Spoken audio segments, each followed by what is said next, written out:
Because I'm the jester. It's true. He's gonna resist the urge to do that too much on this stage today. But I like to use this term, y'all, called impact artist. I think that's what Colorado is here. Thank you, darling. I'm 41 and melting after. You're not going to come up and do it? I'll do it. I think I have one of those fans Okay. that would save my life right now. Thank you. I've never had this happen on stage, and I love that it's happening in such a safe space. Okay, Jessica, I was wrong. I needed it. I mean, we need it. I'll take one. Thank you. This will change your life, Adrian. I'm getting it. He doesn't care. I'm cool with it. I'll take it. Thank you. Okay, so Adrian is an impact artist, and what I see happening here in Colorado is that impact should be part of your brand authentically. What you care about, what you give to, the difference that you make, the causes you care about, the social movement you're a part of, can and should 100% be a part of your artistic brand, and Molina has nailed that authentically. Not like, ooh, let's save children, and I'll just like put that on my logo, but he means it every way and every day. I'll tell you how he means that. Molina has been a part of many community projects, but he has been a steward of Youth on Record for 12 years now, 13, 14 years, I don't know, as long as I've been there. He founded our fellowship program. He's been our creative director. When we need him, he is there. He is dedicated to the youth. He is dedicated to our community. He is a brilliant father. His son just got a full ride 4-year scholarship to college. He got a little baby who you'll see later. I call her baby, but she's not anymore. She's 8 now, right? Yeah. Brilliant father, brilliant community impact artist. And he's going to teach you today a little bit about diversifying the hustle. Not my phrase, but Ben Chavez's phrase. So welcome these two brilliant panelists. Can we just take a minute also to thank Jami Duffy and the whole UMS team for having us. Thanks, guys. Okay, so Lisa, talk to our audience a little bit about what inspired you to become this, go-to community advocate for artists and their livelihood, their well-being. Like, where did that come from? Why this path? I feel like I'm always refining this story, but I always need to figure out how to talk about it more. I'm an artist by nature. I'm an original OG artist. I grew up in music and I grew up in painting, and my mother was an artist and my father was an engineer, and he worked for the Environmental Protection Agency. And I think between the two brains, I learned a lot about government and I learned a lot about being just myself. Through that work, one thing led to another. I found myself surrounded by art all the time, and then was able to build infrastructure like an art gallery or an art district or many other things throughout my path, a music festival. And the city of Denver actually came to me, I want to say now 16 years ago, and was interested in talking about music. They were going to do a music study called Listen Local. And ever since then, I realized we live in a really good place that cares about arts and culture and individual artists and both non and for-profit companies and organizations, the whole ecosystem. And that blew my mind that we can help more and more people. And then, as the artist, I found ways to ask for money, and I don't stop. And so if it takes data to get there, if it takes storytelling, telling your stories to get there, and advocating deeply for more and more sustainable funding across the city, the state, nationally, that is the goal. It is a fight we have been doing for the ages. This isn't new. And every year passes, we get closer. I think even over COVID, I know that's a trigger word. But we saw our entire economy change and arts and culture be revealed as a place that needed its support more than ever. And the work that we have all been doing, I think, in this realm really had a light shined on it. And we've been able to help and get funding at a federal level in a way we've never been able to before. So I could go on, but that is kind of the heartblood of that. Yeah, and one thing you should know about Lisa can help you get money, but she also helps her own city agency leverage money, right? So she's leveraged private money for the city and county of Denver for a fund that she created called the Denver Music Advancement Grant, which we'll talk about in a minute. Okay, so Mo, you come from Rollins, Wyoming. I drove through Rollins this summer. It was beautiful. The drive was beautiful.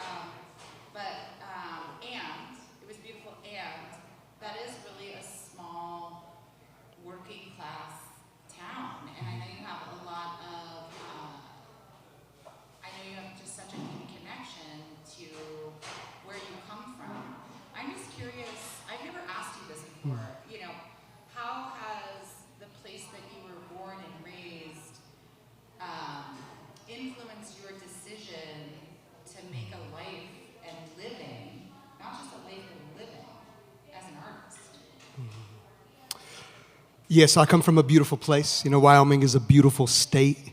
The town I grew up in is a prison town. My mother's family ended up there because of the railroad. My father ended up there because of the mines. Mother's family is from the San Luis Valley. My father is from Chihuahua, Mexico. And growing up, there's just a lot of racism, a lot of conflict. Growing up on the south side of town, the idea was that we were all going to end up in the penitentiary a mile away. And a lot of my friends, unfortunately did end up in jail or prison or, not being able to live out their dreams, And it's a reality in small towns, metropolitan areas, the reservation, so on and so forth. It's just a universal problem in the United States and globally, right? Like this economic inequality and what it does to some folks other than others, some folks more than others. So, yeah, growing up in this small town, there was no real access to the arts. Like, my mother listened to a lot of Michael Jackson, and she was really into like some of the pop music at that time. My father, it was all norteños and corridos and traditional Mexican music. So I had like this influence, but like there were no instruments, there was no community center like a youth on record. Luckily, hip hop came into my life, as like an 11-year-old, and filled me with this sense of possibility, and the MCs and the DJs that I listened to. Fueled this curiosity and fueled this strength and this grit and this passion to do something, to be somebody. When my best friend died in a really tragic death when I was 15, that like led to me making music with the homies. I grew up like a block away from this rap group called Locomente, and they were the first like successful rap group coming out of Wyoming in the 90s. And it was unexpected. I didn't seek to make music, but when my best friend passed, the music came, and that was kind of the beginning of it all. So I am deeply influenced by small towns, rural spaces, natural spaces. I'm influenced by Chicano art and hip hop. So those three things really kind of define my experience as an artist: the natural world, hip hop, and Chicano art.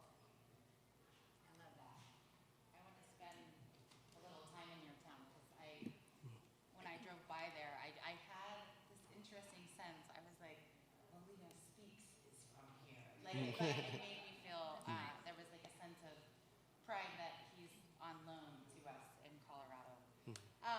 We gotta talk about some shmoney now, because we need it. Who needs it? 1, 2, 3, 4, 5. We need it. I need money. Who feels a little shame about needing money? It's okay. No, don't. Right? I need it. I'm ashamed that I need it. I hate it. We need a new system. Fuck money. But it is the system right now. And these two know me really well. And I'm like, listen, we gotta change the system and work within the system at the same time. I think that's the actual revolution. We have to do both. Otherwise, we're just screwing ourselves, right? So I want to get you some money. I want to help you get some money. I want to start with a question that I think is important for both of you.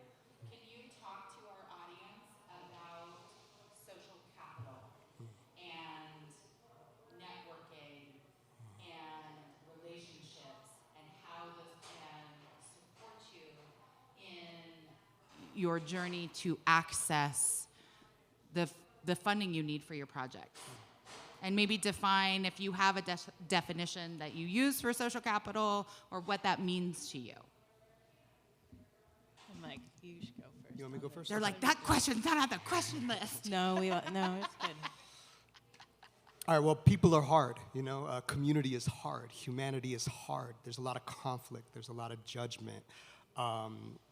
It's a very conflictual time right now, but we are all interconnected, and we need to get out there and do what we call networking. And I think doing it from that authentic place that Jami is talking about, like that's what really matters, is just getting out. And one of the notes I had that I was gonna say maybe towards the end, but I'll just say it now, is like, I think we really need to all work at like getting out of our scenes, you know, and Yes. getting out of our bubbles. And Yes. one of the things I'm excited about is like walking into this space this morning, like I see a lot of people I know. I also see a lot of people that I don't know, you know, and that to me is success, you know. And as an artist, I've always tried to define myself as like, if I can throw an event, if I could be part of something where there's people coming that I don't know, like that's success. And so, you know, there are times where like you're not going to want to be as outward and to be as external and to be doing that like networking work, you know, and that's okay. There's times of growth. There's times of being really engaged. There's times of intentionally putting yourself out there. But I think it's really it's really important to be like intentional about remembering that we are all interconnected. We're interconnected with everything that is, and really pushing our boundaries, our notions of comfort. It's easy to get really kind of stuck in a scene and to get really comfortable with like what you do and who you do it for and who you do it with. But the more that you expand and really get out and meet different people and get into the different worlds that exist in our own community, the more opportunities are going to come. And you never know exactly how they're going to come or where they're going to come from. But like the rabbit holes open when you get out and learn something new about other people and try to insert yourself into something new and see how it goes. Yeah. That's right on, Mo. You're here, so that's a start, right? Like, right. give yourselves a little pat on the back for that, or a round of applause, or like a high five. Fan yourself. You know, so showing up in general is the term. That's the mantra, right? And don't be afraid of your voice. You're here for a reason. I bet every single one of you is a very kind person. And sharing that and that interconnectivity is really right in front of you all the time and with other folks or people you're not usually. I like that. Unusual suspects. Like, continue to keep people around you don't know. Learn from that. I think Impact Days does a really good job of that, including and UMS. You know, we can see the changes. I think too, you know, we're still a teenage city and a teenage state, and we're learning who we are, and we're still growing, and we can help define how our cities across Colorado and across the nation are still being built, and your voices are louder than you think. You can be advocating for a lot of things and showing off your talent in a lot of ways. But while you're navigating that, whether it's newbies or seasoned, I think even seasoned folks continue to figure out their path. How do we be more socially engaged? How do we be more, you know, environmentally active, or think about climate or other things, youth education. And I'm sure a lot of you are also wearing a lot of hats and may realize that and may not. And I think flexing those is really important. Having those hats is going to be valuable later or now. Yeah. And don't be afraid to talk to the people you want to be working with. I work for you. I can say that really clearly on this stage right now. I'm completely accessible to you. You should be able to call me, ask me to have a coffee, get engaged. And that goes for anyone that you want in your network, whether it's another band that you love, or it's, you know, an agency you want to work with, or a job you want to get. Don't be afraid to be connecting with people. You can be a big fish in a small town, and I think globally we're still a small town. You can be interconnecting across the globe in ways that I can't even imagine. So get big. Don't be afraid to get in there and push and ask and think and connect. Yeah. If I can add one thing to this too, this might sound a little harsh, but I'm gonna be your harsh, loving mama up here. Your music friends don't have any money for you. Do not hang out with them all the time. You have to go to other stuff outside of music events and stuff that you might kind of like, right? If there's a real estate event, go. If there's a Ask them if they need music at their event. And ask us if we'll book you there too, right? Like, yes, playing at those events, smart. And that's, let's connect about that because we will book you at some of these events. We have folks who are playing an event right now called Civico. And it's, it's public leaders, private leaders, nonprofit leaders, and we have musicians play their purpose hours once a month. And I intentionally say, you need to stay and talk to these folks, right? They'll have some connections and resources, right? My best friends don't have money for Youth on Record. They never give us any money. I gotta go to other people. Jamie, I give you money. Well, you are the money gal. I'm not talking about you. No, my money. I know. You are the money gal. You're the exception. But you know what I'm saying? Like, so we've got to get out, not to other rooms, other sectors, like Adrian was saying. And it's okay to go and be a little bit of a wallflower at those things or bring a buddy, but just see what's going on. Catch the vibe there and meet some people outside of our sector. And I think that's what Mo was saying about some of the interconnectedness. Okay, so Lisa, you review grants quite a bit. Adrian has submitted several himself, so feel free to chime in. But what are some of the, and I'm going to define this really quick, actually. So a grant is something that you apply for. There are 3 different categories. I'm going to go into this really deeply tomorrow during our cash grab workshop. So come back here with your ideas. We've got development directors and grants people who are going to workshop them with you, okay? But just really quick, a grant is essentially something that you apply for that is a foundation or the government has put a fund together for a specific reason. And there is some accountability there when people give you a grant. There's usually an application process. So when you're reviewing grants, what are some of the most common mistakes? Let's get that right out of the way. What are the most common mistakes you see when you're reading a grant application?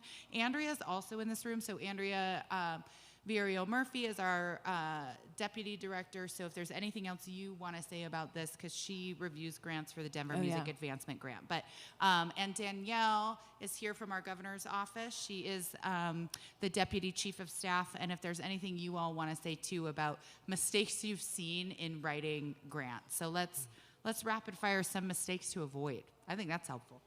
Ooh, I have to be fast about this. Nah, but I'm just trying to keep us on time. I'll say too, I've spent a lot of work educating myself consistently about diversity, equity, inclusion, and access planning, and live through and work for that. Mm-hmm. So having a panel for like our Denver Music Advancement Fund, for example, which is very pertinent here. I have a panel of about 18, 19 people that really do feel they're representing our community. I don't actually make those choices. I get out of my own way. I steward that process with our community leaders. I'm also writing the guidelines, and I'm refining those every year with best practices on how to make our grants more accessible, because typically if you get a federal grant or government grants, it can be really daunting and sometimes not worth it, frankly. And it gets overwhelming. So a lot of our grant applications are going to look like, what's your name? What's your mission? What do you do? What do you want to do with it? Where are you going to bring that? How does that reflect back to the community? Is it necessary and needed at this time? What's your timeline? What's your capacity? What's your budget? What are some examples? We also have an option to upload a video if you want to talk and just get a camera out and be like, which is pretty "This is who I uncommon, am." so I don't want you to get used to that. That's True. actually not how grants typically work, so you are going to have to master some technical writing. Just want to prepare people for the truth about that. Yeah, and I think we also come to the table not assuming that you're going to have a perfect outline, and I don't think everything has to be... Which is also uncommon. Totally. I don't think it has to be fully baked because we don't know what we don't know once you start working on it, and everything can change or shift, or we want you to do it the best way possible. So, okay, to answer the question, I think budget, it's a lot easier than you think. I'm going to teach you how to do it on AI tomorrow. It is So come to my AI session. I mean it. And usually what we ask is, you have a program you're applying for. give me that program budget and line item, all the things. So, and number one mistake on the budget is that you're not paying yourself. So as the program director or as the artist you're hiring, we need you to include those things. We want you to be paid. We want those artists to be paid or other luminaries that are working with you to be paid. So don't do the exercise of going, what will this actually cost? And write those things down and line item those, and don't feel bashful about how much you're asking for. That is one of the most important things and one of the hardest lessons I learned early. And Andrea knows this. We always under-asked. Yeah. Yes.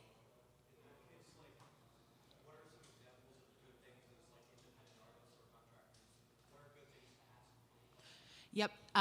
We are going to get to that really deep dive, so please come to the grant session tomorrow. But what are some good things to ask for? We'll fully go into that tomorrow. But for this conversation, you're really looking at personnel. So that's who are the people working on the project. Program, right? What are your supplies? What are your equipment supplies? Transportation and travel, right? Are sort of your expenses that you would look at. So it's really people and stuff, right? People and stuff.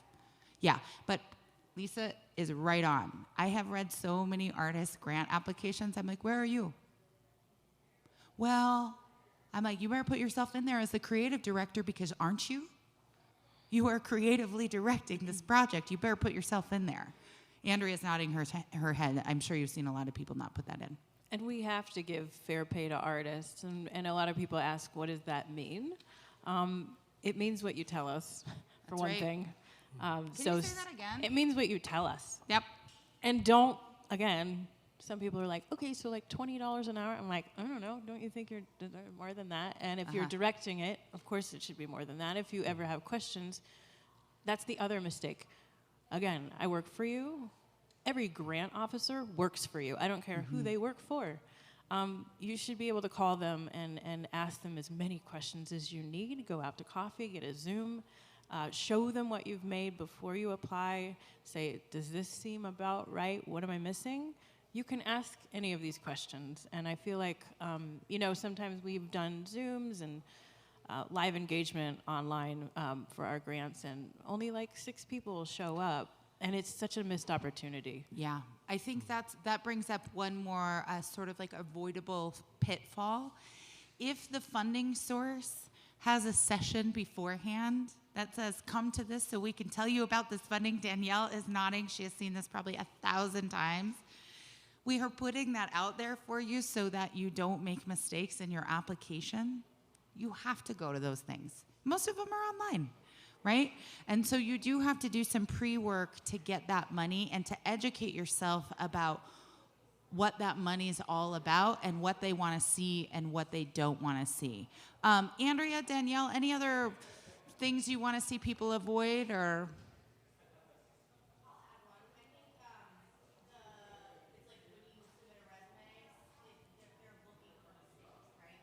Yep. Yep.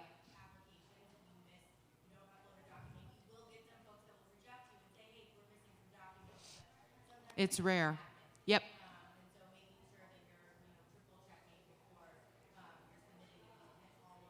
Yeah. Yeah. And just to repeat for the recording, making sure Lisa Gedgaudas has worked so hard to shift some of this in government funding, but really, when it comes to grants, it's pretty strict most of the time. So you do need to make sure that you dot all of your I's, cross all of your T's, follow their instructions. I'm going to tell you this now. If they tell you you have 300 words, you go over, they will flush it. They mean it. It's not a suggestion, right? And I'm just saying this because I love you and I don't want you to just get flushed away from a good idea because you did not follow the instructions. Follow the instructions, letter of the law. The other thing I would say, my final advice of a mistake to avoid is if it's too up here and your buddy who reads it doesn't understand it, bring it here. We're going to have to technical right here.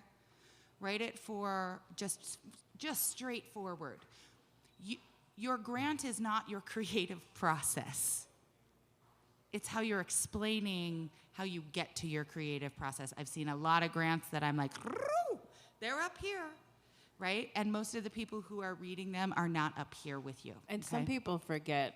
That's why I do like 250 words. Tell me what you're doing, and I know it's small, but it's small for a reason. It's supposed to be like sneaky education, like figure out how to fit it in. Fit it in. Say what you mean. Yep. Totally. Do it quickly. I love that. Hey, Mo, can you tell us a little bit about how you've diversified your revenue streams, as much as you're willing to share about where your income comes from and how you have made a living as an impact artist? Yeah, I think of myself as an artist, an educator, and I define artist broadly. I define education broadly. One of the things for me that I think was really important early on was getting over how other people see me and interpret what I do. And I started to really think about my skills. And I think it's really important to get to the root of your skills. Like, what is it that you do, and how broad of a spectrum can you create for yourself based on that skill? So for example, like, the art of poetry, it's a spectrum, right? Like there's emceeing, there's rapping, poetry on the page. Poetry is education, the living word, spoken word, which can come in the form of slam poetry or otherwise. But, I think it's easy to really get caught up in, like, how do I define myself? How will other people talk about me? How will other people see me and what I do? And that's important on some level, but kind of getting over that and being okay with all of these different people seeing you in different ways based on what you do wherever you do it. I learned that, like, I can open up for mainstream artists, which I did a lot of back in the day. Yep. And it was an important part of, coming up, and I wouldn't take it back. But at a certain point, it was like, okay, I'm spending how many hours every week, like, hustling, selling these tickets, hanging up posters, doing the social media thing, begging to be let in the door, and opening for these big name artists who are coming in from out of town, and what am I getting paid for it? And am I actually doing any networking with these famous people? And is there any value to what I'm doing beyond the drinks that I'm selling at the bar? Or am I just a tool for a venue to be able to, bring up their bottom line? And so I started to think, like, okay, I can do what I do in church spaces. Yes. Like, I started getting asked to, like, do things like not in venues. Like, you started moving out of the venue scene. I did. And made a lot more money. And actually moving far out of the venue scene. I still do plenty of, clubs and bars and all of that. I rocked with this band, Pink Hawks, Chicano Afrobeat Orchestra, one of the best bands in Denver. I rocked with them solidly from 2013 to 2020 and continued to do a lot of those gigs. And that was fun. And that's where, like, the bright lights are. And it's like, that's the sexy part of the gig. But the non-sexy part of the gig, it might be being in an elementary school classroom. It might be being in a place of worship that is not my own. Yeah, there you go. Not sexy in elementary school. Okay, we're I think that's saying, really like, awesome. Soul feeding. Yeah. But it was a lot of, like, re-seeing myself, because at the time that I started getting asked to do a lot of things, like in elementary schools and middle schools, like, I was like this gritty, revolutionary like, hip hop cool. artist. Yeah. And I was like, I don't know that I have any raps for the elementary school kids. But then I was like, wait, I've been, like, raising my son as an MC. Right. Yeah. He grew up on my music. Yep. I need to adjust some things, but there's no limit to where I can be and what I can do, and that's really driven my art. I'll say, to conclude this question, that's really driven my art the last few years towards just bringing art where it is not. Yes. And there's a lot of appreciation, there's a lot of interest. And really, if we think about it, like, what is actually going to change the world? Like, it's our creativity. And that's lacking in most spaces. It's lacking in the corporate world. We want the corporate world to change. It needs our creativity. We want nonprofits to change, like the ways in which people organize time and space, that needs to change. We want the institutions to change. It has to come from the creativity. And so making those unusual relationships, making unusual pitches, talking to people about your creativity, and just brainstorming and be willing to be really like wild style creative with like, what can I do with this talent I have, this drive I have outside of the space that it usually is? It leads to a lot of possibilities. There's some misses, but there's more hits than there are misses. Yeah. And I think that's really essential, because if we are going to change the world, it's only going to come from our creativity. It's not going to come from recreating what has already been done. And I think we're collectively waking up to that. Yeah. And there's a lot more space in non-art spaces for the art. That's where I've been taking my creativity the last few years. And I've done some like very mainstream things. Like I have a permanent exhibition up at Meow Wolf Denver in honor of the late Chicano artist Stevan Lucero.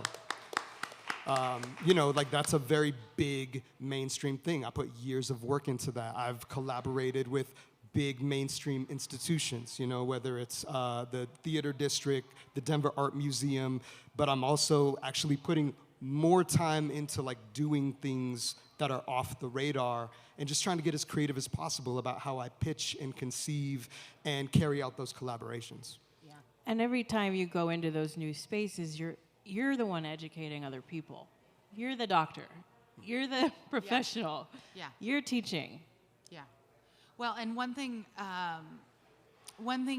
you know, some of the unseen stuff that, you know, Molina will do that enhances spaces. It's so interesting to me to see you do things like, I can't remember what this, Mo and I kind of run in the city development, the intersections of public health, safety, transportation, economic opportunity, right? Like we're at a lot of this kind of political stuff. And I can't remember, it was years and years ago, there was some sort of nerdy political conference. I don't know, we were all sitting around brainstorming how to fix the roads, right?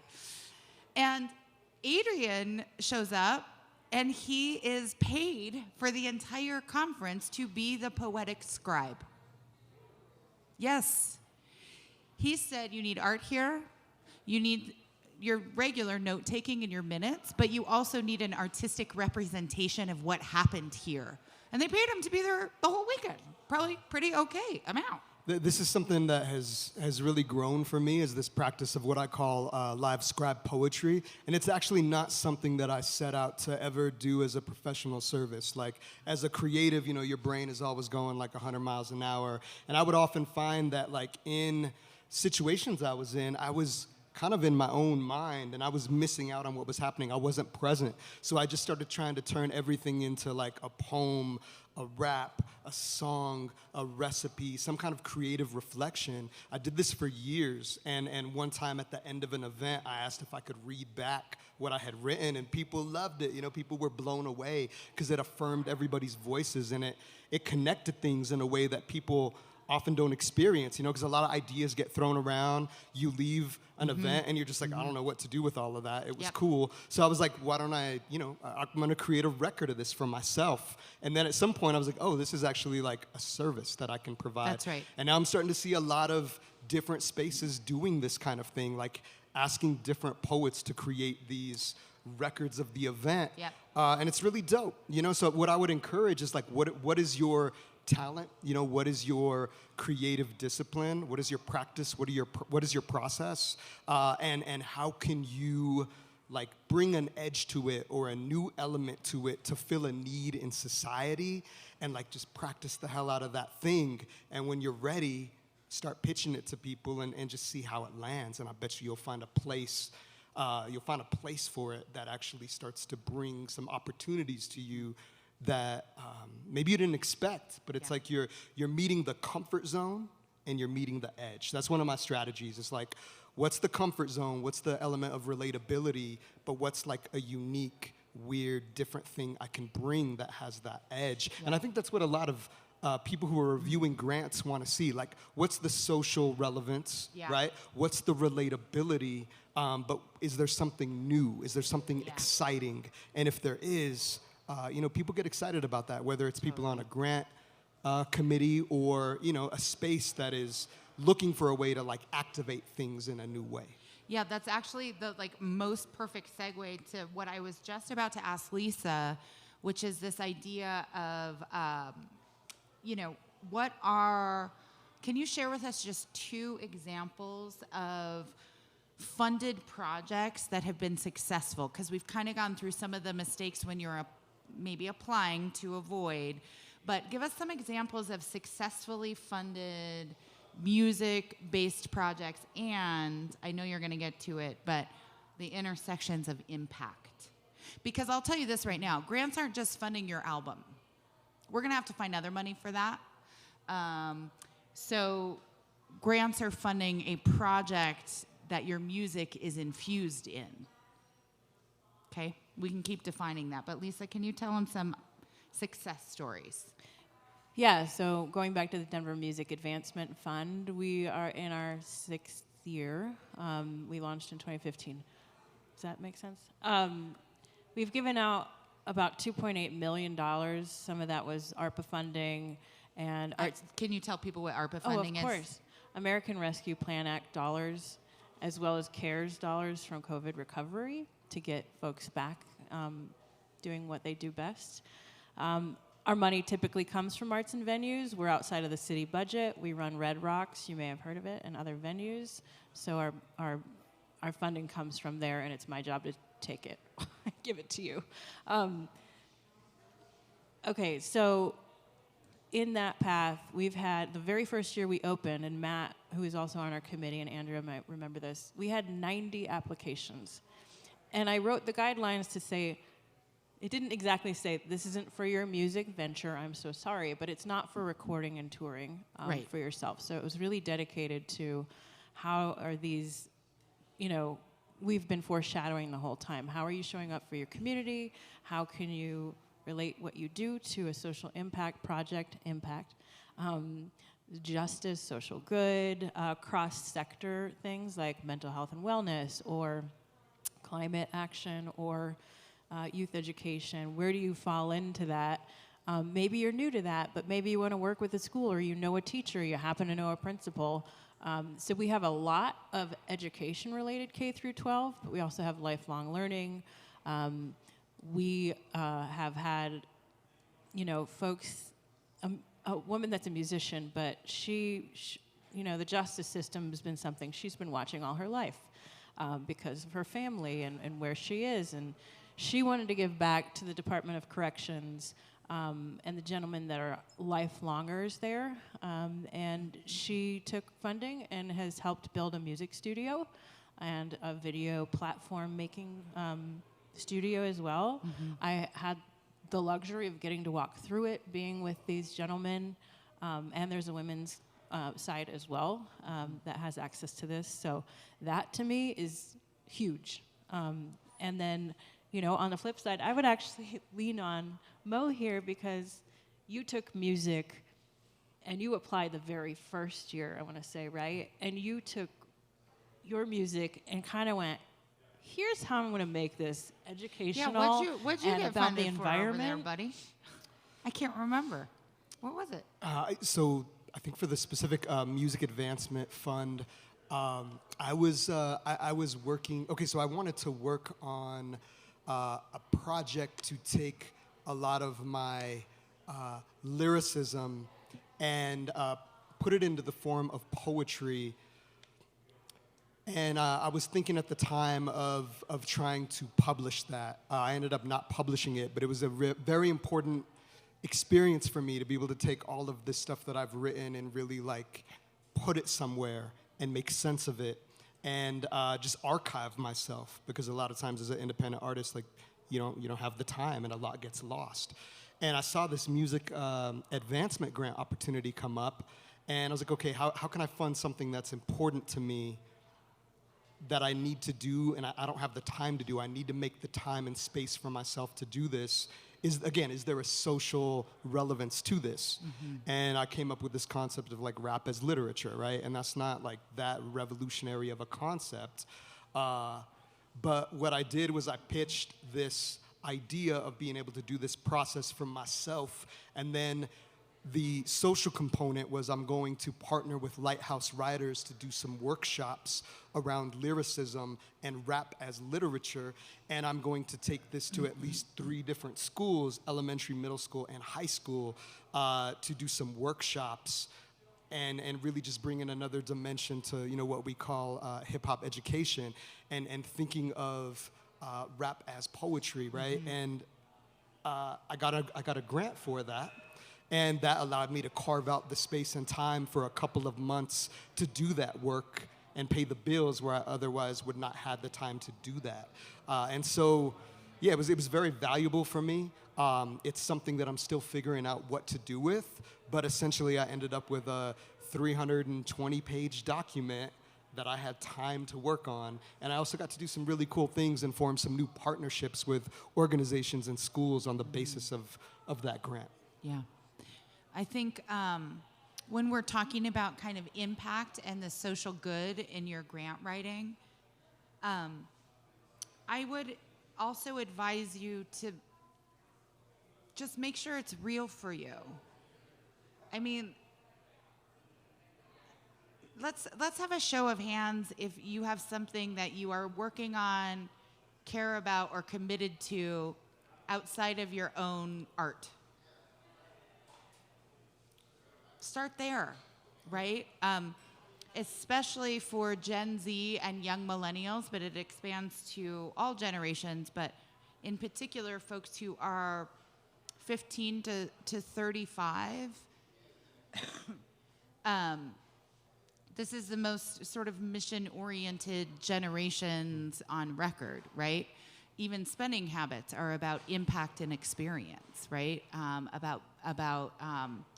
It's the experience economy. Yeah, that is the term and mission. we've been I mean, using, yeah. that. So yeah, it's like we are. We care about the world.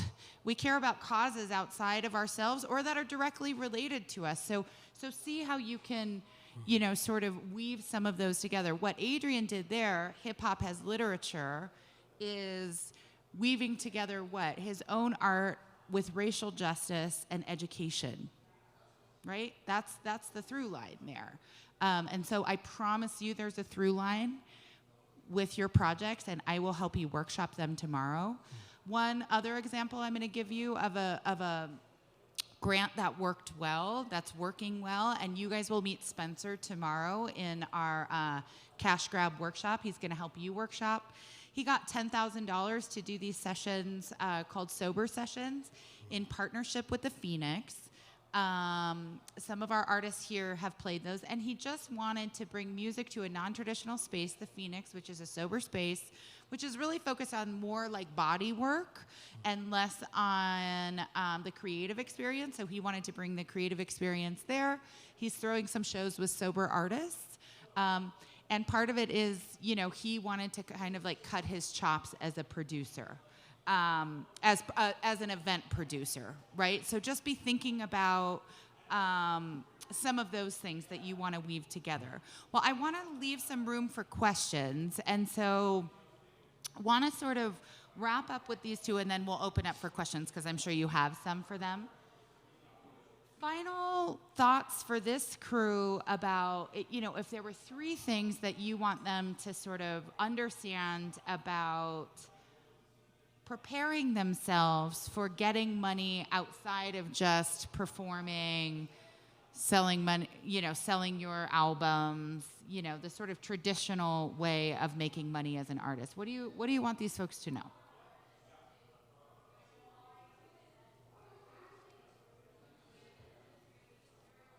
You want to go first? You want me to? Okay. I want to give a shout out to DJ Selecta C, who's also playing the UMS. Let's make some noise here. This is an artist that I see like doing a lot of what we're talking about, you know, where like Selecta C will be in a club or at a bar, but also like at the protest, at community spaces, bringing music. She just played the new mayor's inauguration, right? She held it down there. She played a political event, so yes, yeah. Yeah, bringing music where like music is not. Right, and I saw Selecta C doing a lot of that, and I you know, I related to it, you know, and I think there's just so many opportunities that we don't see when we stay in a particular scene. You know, like music is healing, music is political activation, music is fun, music is for release, music is for the club, you know, music is relevant at political events, economic events, and so on, you know, so diversify your repertoire and just try to see what is possible outside of the spaces you're currently doing that. So in terms of concrete steps, I really like to go with actionable things, you know, like that you can practice like right now. And it starts internally. So I'd say one thing I would really encourage everybody to practice is non-judgment. You know, like there's a lot of judgment, there's a lot of conflict, as I said earlier, but we are all interconnected. And I think the more that we judge other people, the more we judge ourselves. The more we judge ourselves, the more we judge other people, and that closes off opportunities to connect. It closes off what is possible in society, you know. So just be really open to what is possible, and that comes with just that internal work. You know, I know we're a conscious bunch here, so maybe you already have that perspective, but it has been essential for me, even when there is conflict with a certain person or a certain group of people in a particular space, and there's always going to be conflict. That doesn't mean everybody's going to be like that, you know? And we have to remain open to building new community, even if community falls apart in a particular way in your life, which it will. There's always more opportunities. So just keep pushing down that path of non-judgment and openness to other people. Develop that unique practice, skill, process, like I talked about with the live scribe poetry, blackout poetry. If anybody heard of blackout poetry? If not, look it up. It's a really fly practice. I spent a lot of time doing that also as a personal practice. It turned into a workshop that ended up turning into this creative process that I do with community that is blackout poetry, collective painting, and poetry writing and collage, and I create these like massive, large-scale, collective art pieces that, like live scribe poetry, just captures a vibe, an experience, an event, and serves as a living record. I could go on about other things that I do, but you know, what are the things that you do where you can tweak that thing in a way that brings something new to you and other folks, and just practice it as much as possible, and then put yourself out there to try to make it happen. Even if it's in a small space with a small group of people, just like start to workshop yourself. And once you've developed that skill, how do you engage other people in that thing to make it like a collective process, which is healing, you know, which is social impact. How do you bring the collective into what you have begun to master? And finally, I would say establish a business entity if you don't have one. And if you do have one, what is the next collaboration, or what is the next line item that you want to build into your budget, right? Or what is the next thing that you want to invest in? I know a lot of us are trying to move beyond a capitalist reality, you know, but it all is what it is. And when it all breaks down, whatever economic system we're in, you know, it's about energy. It's about current, you know, and we are the currency. And I think that to get into a mindset, even if you're trying to do things very differently, even if you're trying to be more cooperative and collaborative, you know, getting in that business mindset, it allows you to start to just process on a regular basis how to bring the resources that are necessary to you so that you can pay the bills. Yeah, you know, it's so a both and, yeah, right? it's a both and. But you gotta pay the bills. You gotta take care of the kids if you're a parent. You gotta take care of yourself. And so developing that business entity or taking that business entity to the next level gets you into the frequency where new ideas will come to you that can help to open up that space for you and the people that you love to do the things you want to do. It's great. Lisa, what do you want to leave folks Thanks, with? Mo. That's good for all of us. I want you all to do what you love to do and make money doing it. Be creative. Always make a work-life balance, whatever that is. Make sure creativity is getting enough time in your life to do that? It's hard. Well, I need to do that in my own work, right? I think creatively about government, which is like, I should paint more. But just finding space to get meditative and actually making space to do what you are here to do. And then, layering that and thinking, where else can this go? But please, take care of yourselves first. Help us, I should say, don't leave Colorado. Help us grow this economy and this community and this creative energy and stay here. Get innovative. Like I said, it's a teenage state. There's a lot that can be done. There's a lot of ways to grow. So please stay here. Think about it. Work with universities. Work with, healthcare. Work in education. Work in other places and realms and make up new businesses that may not yet exist, and show us how to build our cities. You have control of that. You do. So somewhere in there, I want you to feel confident and feel louder and raise your hand more. It's my job to listen. So it's your job to be heard, right? I want to hear more. I want you to feel comfy and raise your hand and ask questions. I think questions are great, and never be afraid to do that.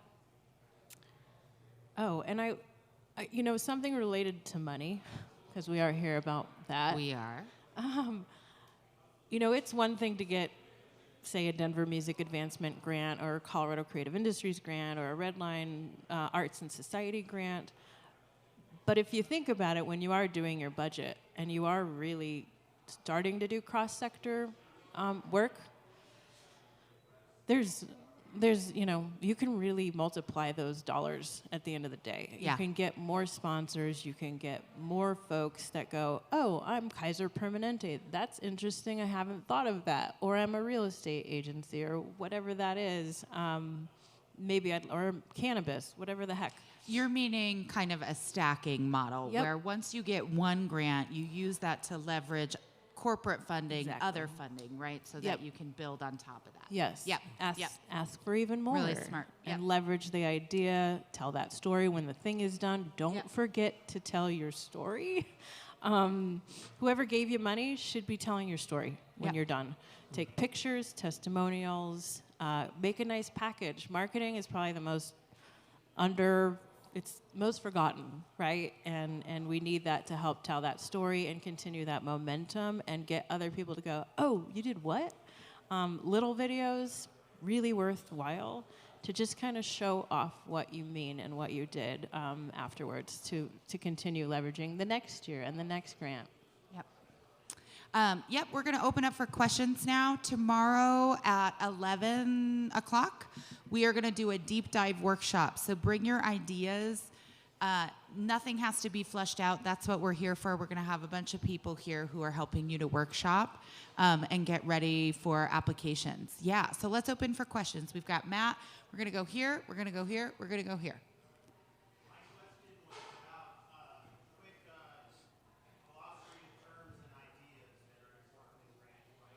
That's going to be tomorrow's workshop. That's the whole, you're all going to get an entire worksheet with a glossary of terms, your grant outline overview. So that's tomorrow. Yep, we got you tomorrow, 11 o'clock. Come to that session. It will also be recorded, and then we'll make those resources available online to everybody who registered. Cool? Okay. Hi, Darcy.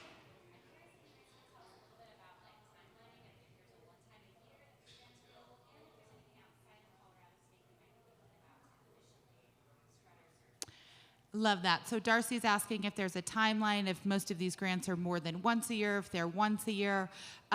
It's such a long and complicated answer that what we can commit to doing is putting together a resource list of all of the grants and funding sources you all should be applying for, both locally and nationally. And there are also some really great folks in the room who already put those together. So newsletters you can subscribe to that once a month will say, this is what's available.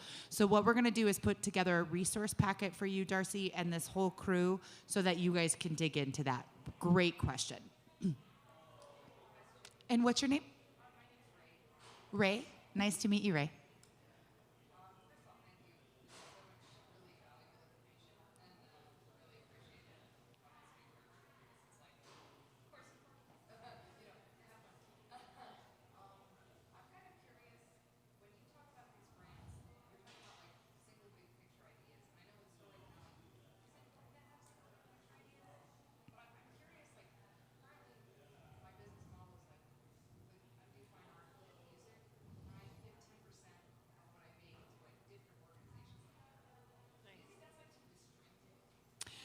I think it's too what? Too disjointed. Yeah, let me repeat the question for our visual reasons. So the question is, if I can do sort of high level here, if your project is about bringing together visual art and musical art, but then the contributions from those 10% are going to causes you care about, is that something you could get funded through a grant? I would say that's not necessarily going to be a project that's going, because that is like your personal philanthropy, right? So a grant isn't going to fund your philanthropic giving, your contributions financially. A grant will fund your human capital contributions, the work you put in. So let's say you want to give 10% of your money. What if you partnered with one of those organizations and gave 10% of your time? The grant would fund that. Is that helpful? I think that's well said. Okay. Great. 10% of great your year. Question. Yeah. Great question. Yeah, select a seat.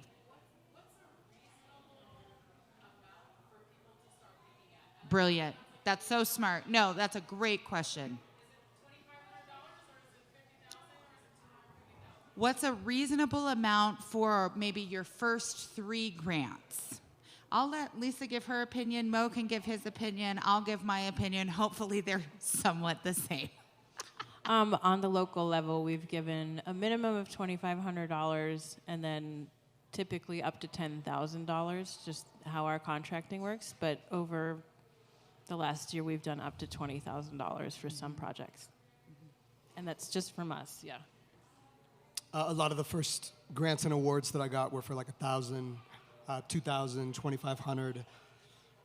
I have written grants for organizations and other projects that I work with that are, upwards of like $100,000, $200,000 or more, and that's not money that's just coming to me, but grant writing on behalf of institutions that I might be collaborating with.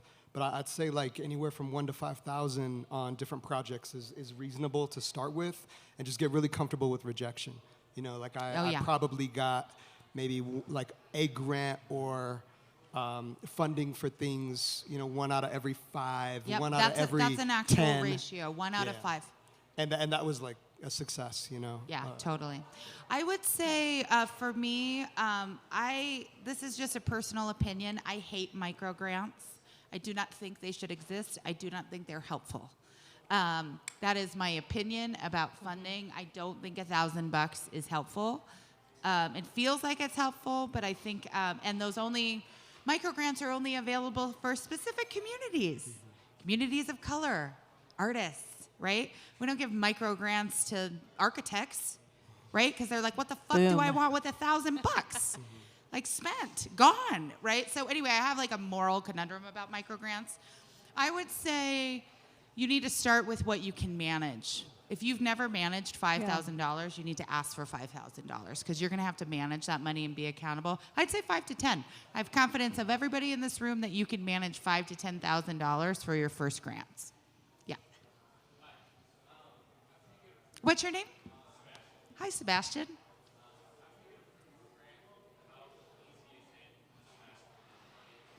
After you get approved for a grant, how easy is it to ask for more money? So you can't ask for more money once you get it, right? You'll get a contract, and a grant is a legal contract. It's like you get the money, here's what you said you're going to do with it, do this with it, right? The funding source, it really depends on the funding source, and that's the kind of stinky part about grants, right? It's like it depends. Some of them, once you're in, you keep applying, and you're kind of in for life. Some of them you're in, but they try to diversify their funding portfolio. So you're in one year, out the next, in the next year, out the next. So cast a wide net. I will say that Youth on Record started as an organization. Now we're a 501c3, but we started as a $120,000 organization. With UMS now, we're close to a $4 million organization with 500 sources of revenue. We ask for $10 million a year. We get no's and kicked in the face all the time. And we're Youth on Record, right? Like, we got 10 no's today. So cast a wide net, you know, and but you can't go back once you get, let's say somebody funds you $5,000 and you're like, oh, I actually needed 7. So ask for what you need up front. And then be prepared for them to give you the full amount or half. They don't always come in with the full amount either. Yeah. Oh, sorry, I'm gonna say one more thing. If you ask for $10,000 and they come back with 5, don't you dare do what you said you were gonna do for 10,000. If you said you were gonna do 5 shows or 4 for $10,000 and they come back with 5, you do half the work.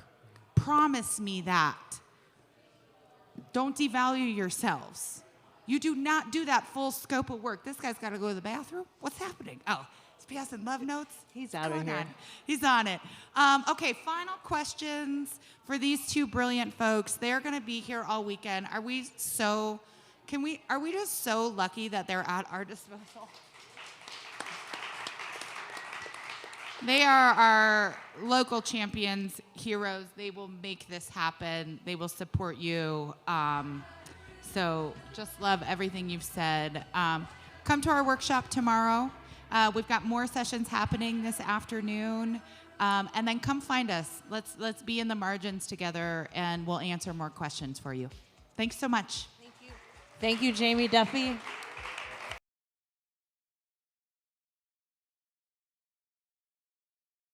Welcome to the second day of Impact Days. Is this anybody's first day at Impact Days? Wonderful. That's great, you guys. So this is the second day in our series of workshops, networking, connecting, that is really meant to, you know, create this container that will continue throughout the year, right? So we're doing a lot of building together, a lot of learning together. We've generated expert panelists, -1, who are going to be able to help us. But truly, we're super excited that you're here. All of the sessions will be available afterwards as well online. And then you're going to see a lot of resources that, come on in, you're welcome.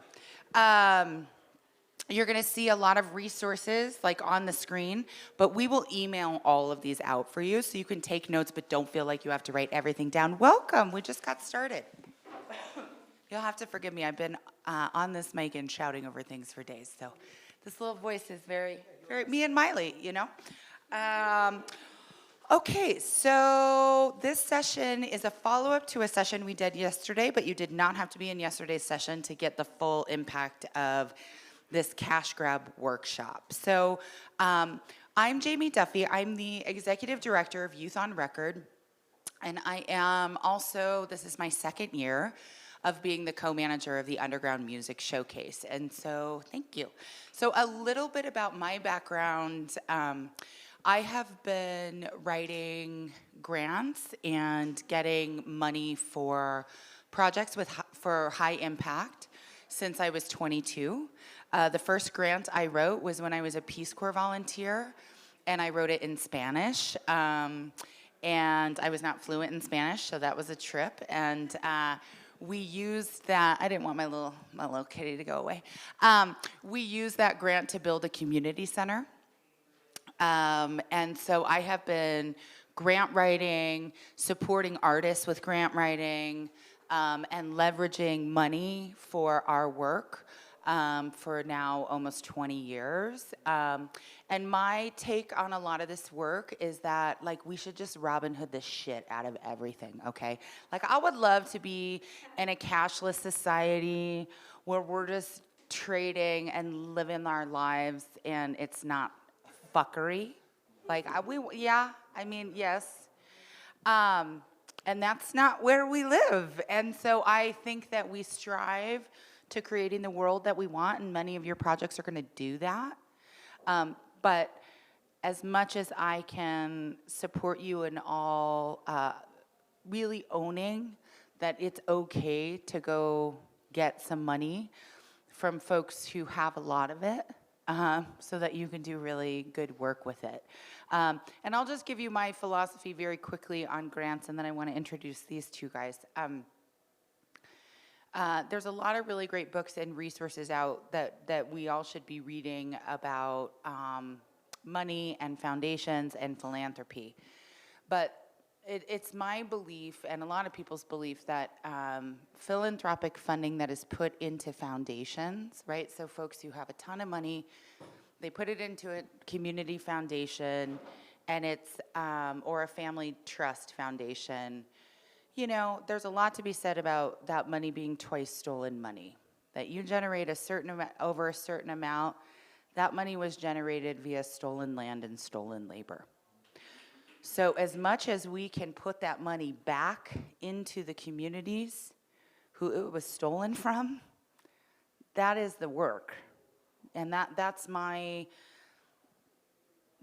philosophy. And so I never actually say thank you for the generosity of a grant ever to a funder. If an individual gives us money, I will say thank you for the generosity. But to foundations, I will say thank you for the trust, right?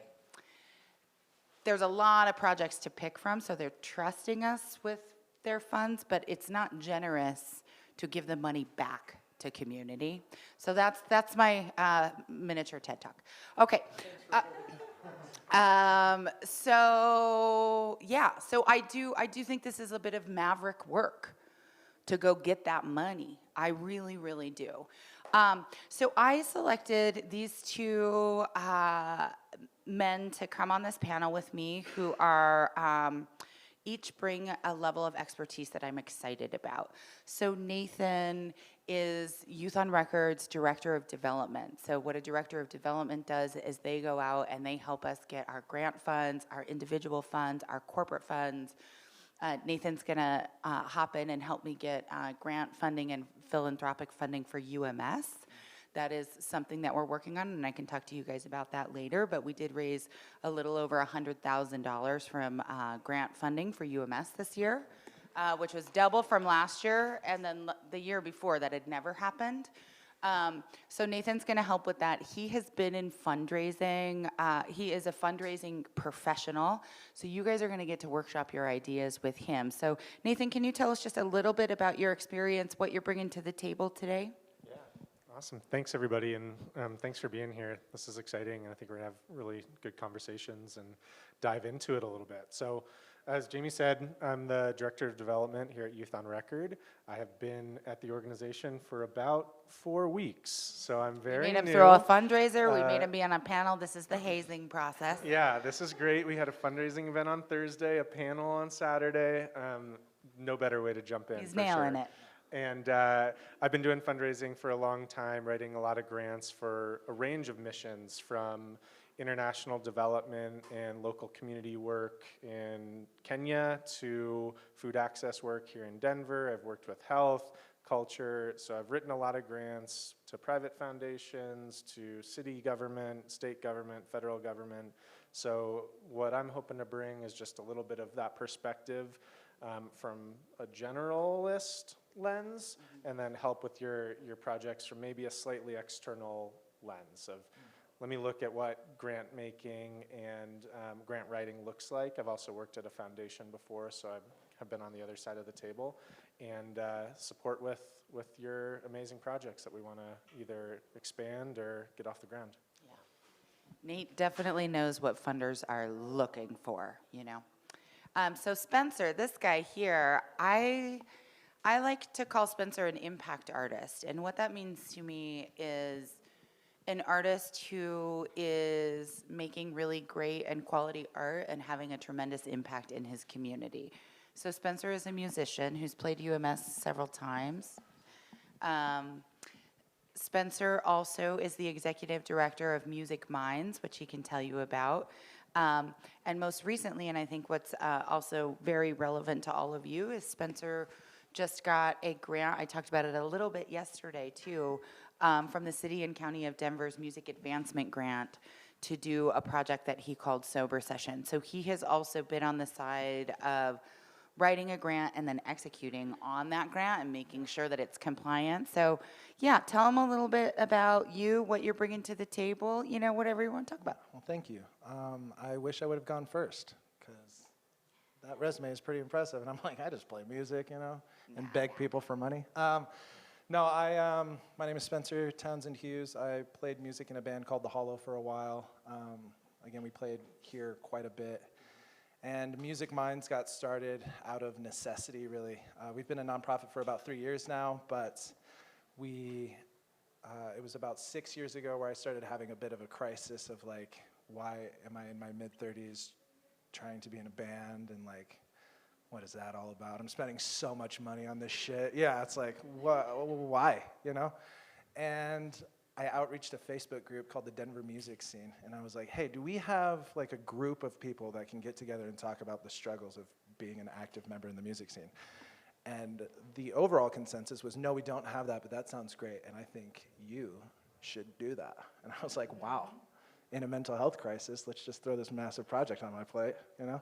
And I'm so grateful I did. It was incredible. For the first year, we were averaging like 22 people per meetup. We were hosting them once a month, and it was incredible to see the community come together in a way that they were supporting each other without the ego of being in bands and like competition and shit like that I think Colorado sometimes has a hard time with. It's incredible to see people get together and talk about the same struggles that we kind of all face of, yeah, why am I doing this, and what does that look like? And just feeling that support from someone who's been in the same position has been really wonderful. So 3 years ago, I guess we were encouraged to apply for the Denver Music Advancement Fund grant through Denver Arts and Venues while we were in the band. So I started the band as an LLC and was able to apply for the grant through the band, which was great.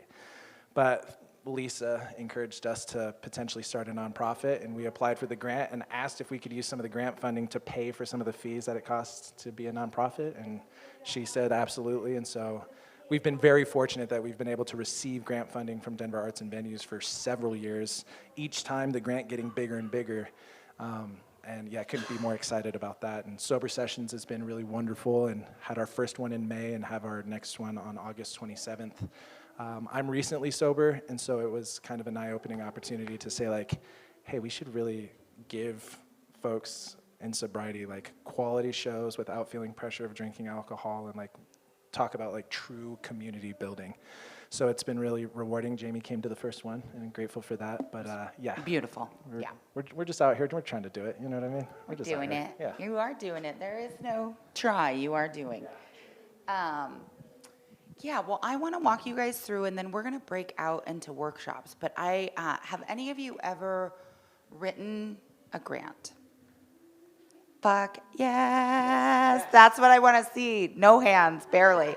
That's why you're here. Run. Get out of here. I had mentioned yesterday that we are starting an artist membership. You all will get the information about it, but as part of the paid artist membership, we'll continue to do things like this. And one of the things we're going to offer you is consulting on your grants and supporting you through that process. So first of all, we're just not going to be scared about this, right? Like, I never have imposter syndrome because half the fuckers who are running the world are idiots. And so we're just gonna, they are. And so we're brilliant, right? We know how to write. We know how to be creative. We have brilliant ideas, right? And so when we think about a grant, what a grant is it is typically either through a private family foundation. So, the family from Succession puts their money together and they put it in a pot, and then they fund all of their evil projects. The Roy Foundation.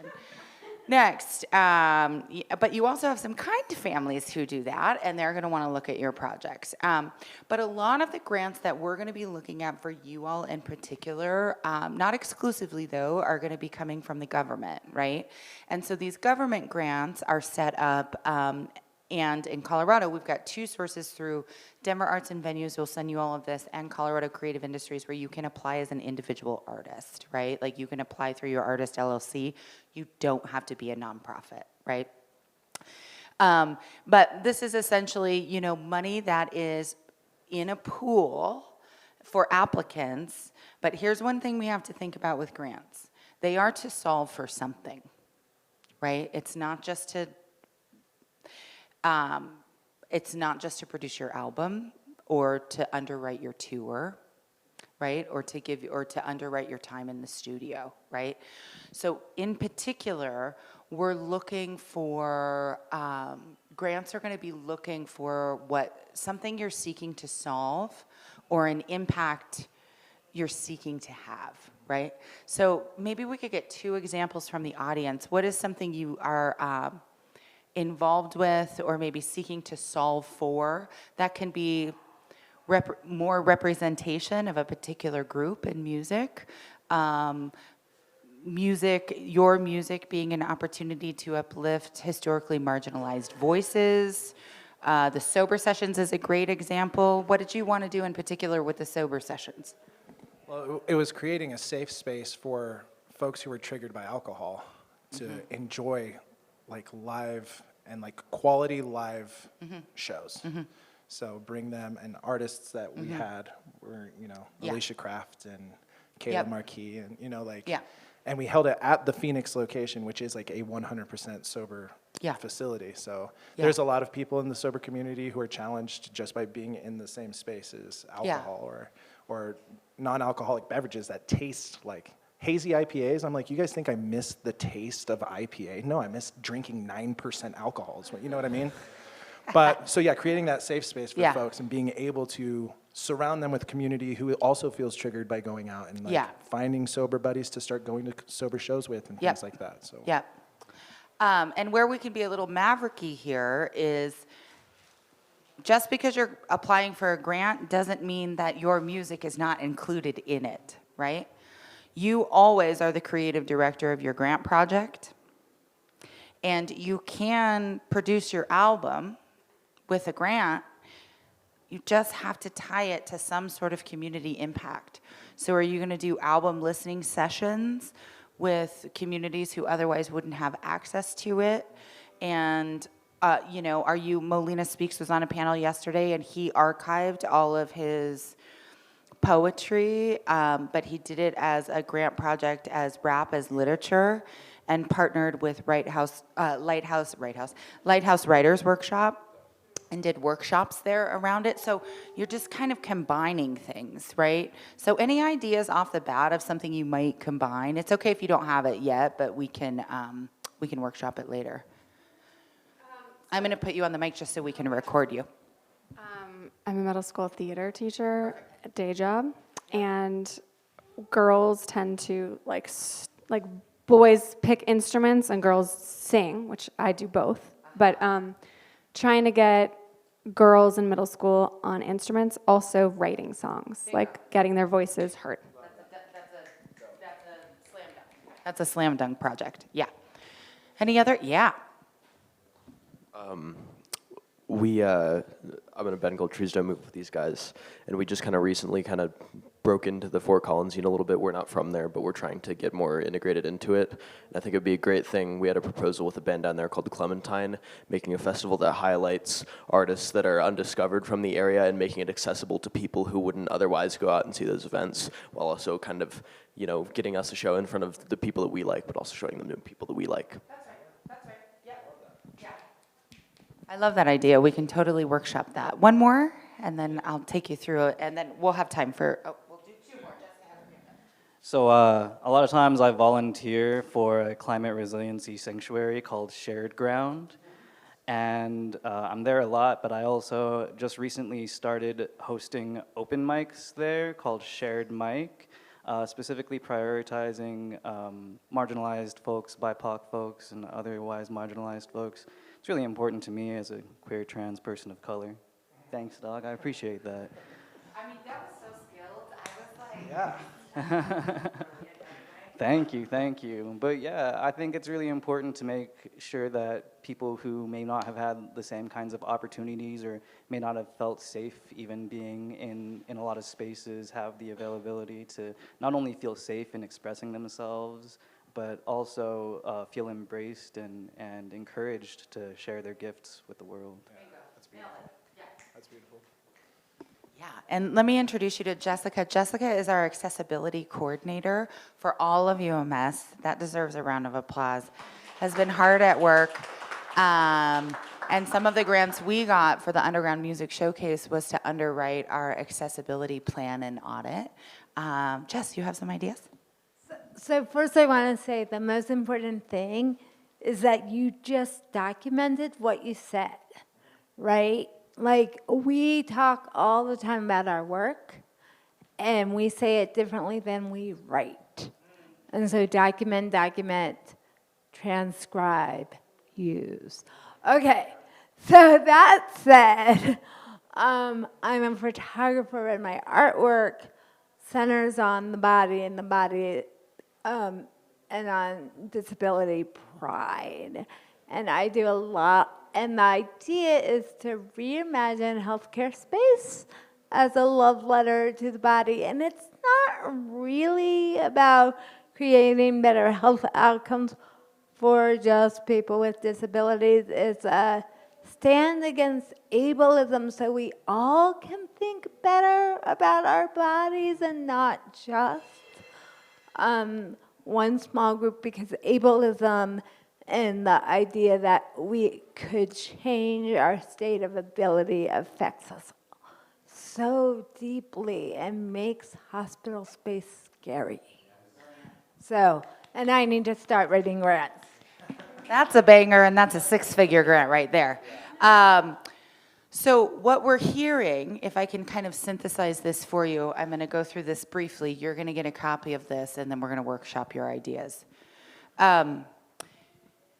Think about combining sectors, right? It's music and, right? It's music and healthcare. It's music and environmental justice, right? It's music and women's rights, girls' empowerment, right? And so the music and is what's going to get you over that. It's music and public health, sobriety, harm reduction, right? So, so just be thinking about that. So a couple things about crafting a killer proposal. This is a lot to see in the morning, so I'm just gonna let you know, you do not have to memorize this. I will translate this and make this easier for you. Just don't even look at it, okay? Artist statement, first, start here. I'm taking this down. I don't even want you guys to look at this. You're terrified, I can see. Listen. Artist statement. You have to make a case for who you are and why you're the best person to pull this off, right? Tip. Grants are technical writing. They are not up here, ethereal, airy, fairy, the place we love to live. They're not lyrics. They're not abstract, right? They're not symbolic, right? They're technical writing. Come to my session at 2 o'clock. I'm going to teach you how AI can write your grants for you, okay? Because AI is the best technical writer out there right now. And I mean it, and it's free. It's the best, right? So if you're like, I don't fucking know how to technical write, well, good for you. The robots do, so we're fine. Okay, so think about your project description, right? So it's like, okay, who am I? Why am I the best person to pull this off? What is this project? And I need to write this in a way that people get it right away. Write it in one sentence, right? Then maybe expand.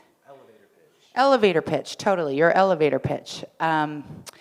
Because for every grant you write, you're gonna shop it around, because you will get 5 no's for 1 yes. And that's not because you're new to this, that's because that's how this shit works, right? And so you're gonna shop these around. So I encourage you to keep a guiding document, right, with all of your, Nate and I go through this all the time. We have guiding documents for Youth on Record that we're like, pull from this, plug it into the next grant, right? So that language that you're gonna keep using. Okay, who are you serving? right? So why are you the best to do this? Who are you? What is your project? Who does it serve? How does it help them? How does it make their lives better? I'll mention quickly Yes. too, in most grant proposals, they are very clear about if you're applying for this grant, these are the things that need to be included in the grant. Yeah, they'll give you their So- outline. so they'll Exactly. say, what is your project description? Yep. What is the community you're serving? Yep. And they don't actually ask you what community you're serving. They're like, if you want this grant, you have to serve these communities. And you're like, well, yeah, absolutely. Yeah, But yeah, exactly. So So, and every grant will give you a different template. Most of them will include most of this, but they will give you the template that you'll have to fill out. Yeah, great point. So project objectives. So this is essentially like, what am I trying, like what is the project is different than what is the project trying to accomplish, right? What is the project? We are putting on sober sessions, right? So the project is creating a safe space for sobriety for artists who are sober. The project objectives are your so that. So for every statement you think about for your project, we're gonna do this. So that what? Artists have a safe space, more sober artists have space on the stage, whatever that is, right? So remember the so that, right? How you're gonna do it, right? Who are your partners? Grants love partners. They love it when you're like, we're partnering with the library, and right? So they like partners. and you'll love partners too. 'cause One thing that you'll love partners. One thing I will say, and I will ask this of you, because this happens actually on the flip side to Youth on Record, don't put a partner in a grant if you haven't asked. I get called every day. They're like, oh my gosh, the Denver Music Advancement Grant, we got 90 submissions and 40 of them listed Youth on Record as a partner. And I'm like, what the?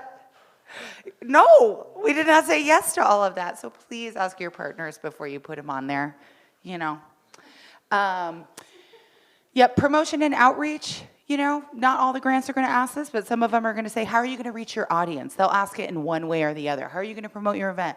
How are you going to reach your audience? How are you going to ensure people show up? You're like, well, you know, so you just let them know all the ways you're going to do that. You guys are great at doing that. And then they'll have supporting materials listed for you. So maybe they'll all want budgets. We'll go through that a little bit later. We might do a separate session on budgets because that's a whole can of worms. Actually, we're going to. I just made that executive decision right now. We're not going to go through budgets today, but I will promise you a guarantee follow-up Zoom session with me, and we'll deep dive your budgets, okay?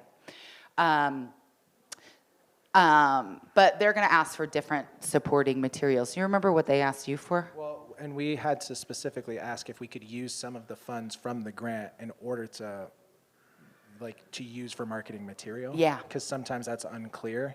And if you're Great call. If you're using more money to promote the event than you are putting into the event, Yep. then they're like, what what the hell's going on? 100%. Yep.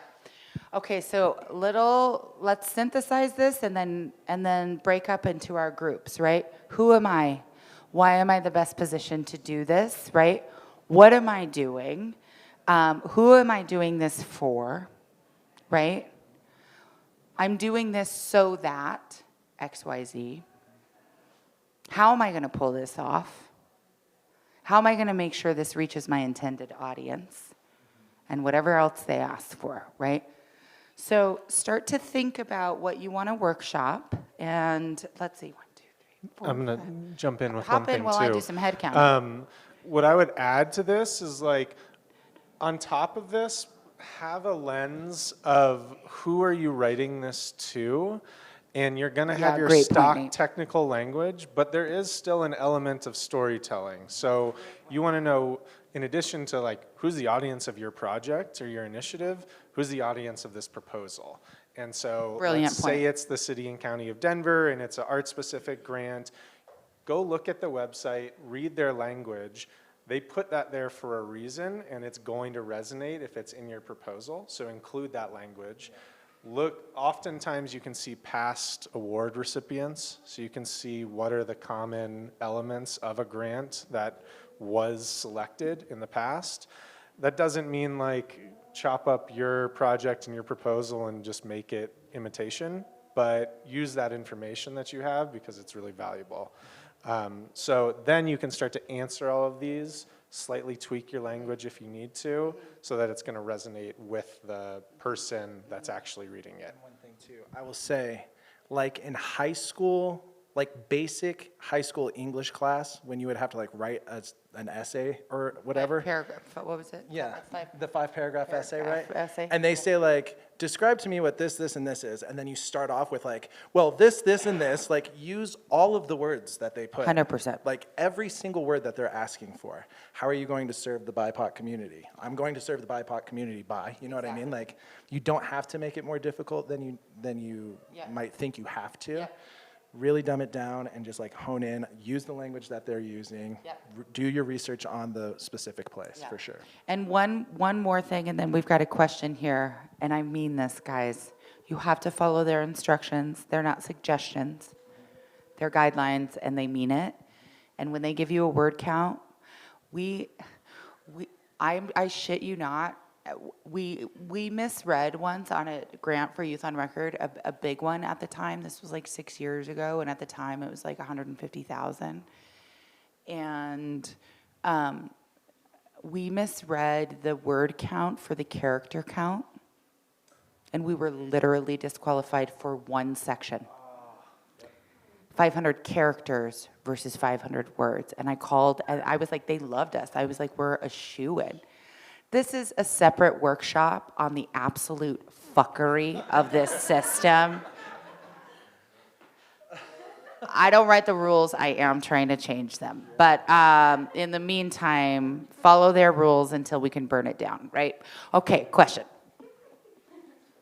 I was going to say, to add context to what you're saying about matching their instructions, I could see a possibility, or maybe this already exists, where grant applications get so many submissions that they're using an AI or even a really dumb algorithm to sort through and get the top, 10% that they're going to start looking at. So character counts out the window. I know that in the world, resumes are being looked at this way too. So the grants, I see no reason why there'd be an exception for that. I could see that happening. I could definitely see that happening at some point. Okay, so we're going to workshop with some ideas. We can do that in here and out there. We're going to break into small groups